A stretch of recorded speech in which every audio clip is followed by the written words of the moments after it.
السلام علیکم ورحمۃ اللہ وبرکاتہ۔ جیسا کہ آپ لوگوں کے سامنے چند قرآن کے حوالے سے، قرآن کی آیت کے ذریعے سے کچھ باتیں آپ کو بتانا چاہوں گا۔ ہر مسلمان پر فرض ہے علم کو سیکھنا اور اس کو دوسروں تک پہنچانا، سکھانا، کیونکہ ہمارے نبی صلی اللہ علیہ وسلم کی حدیث ہے کہ بلغوا انی ولو آیا، میرے طرف سے ایک آیت بھی آتی ہو تو اپنے مومن بھائی تک پہنچا دو۔ ہمارے نبی صلی اللہ علیہ وسلم ہم کو دعوت کا کام کا حکم دے کے گئے۔ سوچ میں ہم کہ ہم کو اللہ جب ہدایت دے گا تب ہم عبادت کریں گے، تب ہم نیک کام کریں گے۔ تو ایک بات دھیان میں رکھیے، اللہ تعالیٰ قرآن میں فرماتے ہیں، یہ آیت کو آپ سنیے، اور اگر ہم چاہتے تو ہر شخص کو ہدایت دے دیتے،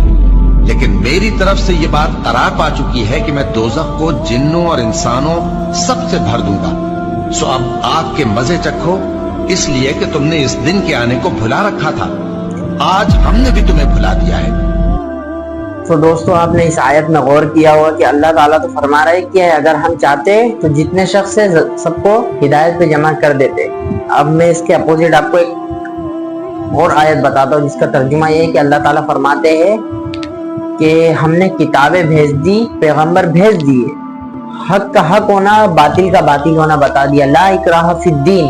دین قبول کرنے کے معاملے میں کسی پر زبردستی نہیں ہے، چاہے تو شکر گزاری کرو یا ناشکری کرو، لیکن قیامت کے دن نہیں چھوڑوں گا، آخرت کے دن نہیں چھوڑوں گا۔ اور ایک اور آیت ہے قرآن کی کہ اللہ تعالیٰ فرماتے ہیں کہ بات کو تو وہ لوگ مان لیتے ہیں جو سن لیتے، سمجھ لیتے، اور جو نہیں سنتے، نہیں سمجھتے، وہ تو جانوروں سے ہی بدتر ہے۔ یہ میں نہیں بول رہا، نہ کوئی مولانا، کوئی بزرگ نہیں بول رہے، یہ بات اللہ تعالیٰ قرآن میں بول رہا ہے۔ اور ہم کو تب تک ہدایت نہیں ملے گی دوستو تب تک ہم کوشش نہ کر لیں، کیونکہ اللہ تو بے نیاز ہے۔ آپ ایفرٹ پوٹ ہم کو کرنا پڑے گی جنت کمانے کے لیے، اللہ کو راضی کرنے کے لیے، حضور پاک صلی اللہ علیہ وسلم کے طریقے کو جاننے کے لیے، اس کو سیکھنے کے لیے ہم کو ایفرٹ پوٹ کرنا پڑے گی۔ ہمارے پاس دین خود چل کے نہیں آ جائے گا، ہم کو اللہ تعالیٰ نے صحیح اور غلط راستہ بتا دیا ہے، اب کام ہمارا ہے اس پہ، صراط المستقیم پہ ہم کو چلنا ہے۔ اور دوستو ایک بات اور کہ جیسے میں یہ بات آپ کو سمجھا رہا ہوں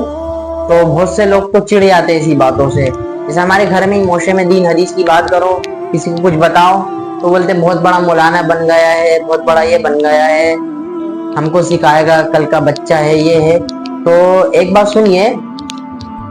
اللہ تعالیٰ قرآن میں فرماتے ہیں، یہ بھی آیت میں قرآن کے حوالے سے بتا رہا ہوں آپ کو، اس کا ترجمہ یہ ہے کہ اللہ تعالیٰ فرما رہا ہے کہ جب تنہا اللہ کا ذکر کیا جاتا ہے نا تو جو لوگ آخرت پہ ایمان نہیں رکھتے نا ان کے دل سخت ہو جاتے،